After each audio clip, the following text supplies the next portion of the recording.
आज अनेक ठिकाणी लोक अस्वस्थ आहेत.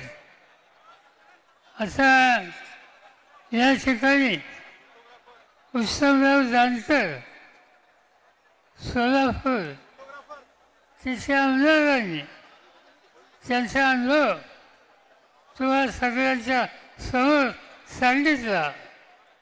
त्याचं स्पष्ट होतं की सत्तेचा गैरवापर सातत्यानं केला जातो आणि याला तोंड द्यावं लागेल.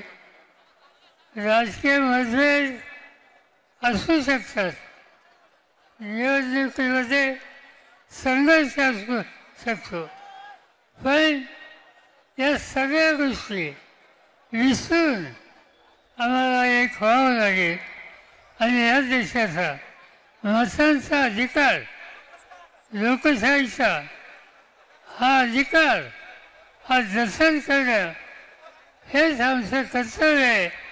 हा दृष्टिकोन ठेवून आपण आज या ठिकाणी निर्धार केला पाहिजे.